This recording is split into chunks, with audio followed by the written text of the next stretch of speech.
Alan Brand.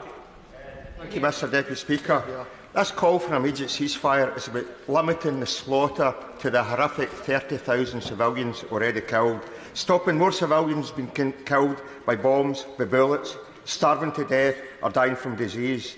Now, currently 1 in 6 children in the north of Gaza under the age of 2 are suffering from malnutrition. 90% of children across Gaza under the age of 5 are already affected by one or more infectious disease. Now, aid is available. No aid is available, but it's blocked from getting into Gaza by Israel, which breaches the interim ICJ ruling. If denial of electricity, denial of food, denial of water, denial of medicine isn't collective punishment, then what is it? And he's called out for what it is, and that's where Labour and Tories need to look at that. The 2 million displaced citizens 2 million citizens displaced with instructions of the occupying power breaches international law by violating Article 49 of the Geneva Convention.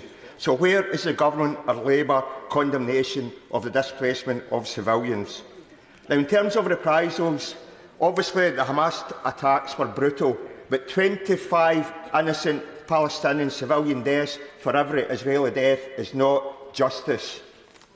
Now, the ICJ is going to make a judgment on genocide, but when the Israeli ambassador to the UK stated every school, every mosque, every second house has access to tunnels, and asked Ian Dale on live UK air if there was any other solution other than destroying every building in Gaza, then she's justifying genocide in terms of physical destruction and breach of Article 2 of the Convention on Genocide.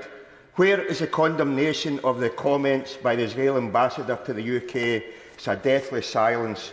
Now, rightly, when debating the merits of a ceasefire, the issue of the release of hostages comes up. It's quite clear a ceasefire is required if there's going to be any chance of them being released safely. It's obvious that unless there's a ceasefire, then the hostages are also at risk of death from disease and starvation, or even killed by the IDF, who have already unfortunately killed some of their own brethren. So perhaps it's time to listen to the brave families of the hostages who have actually been protesting against Netanyahu, who is calling for a different approach.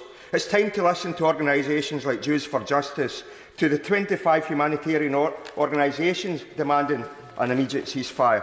It's horrific to hear that humanitarian aid workers are also dying right now before us.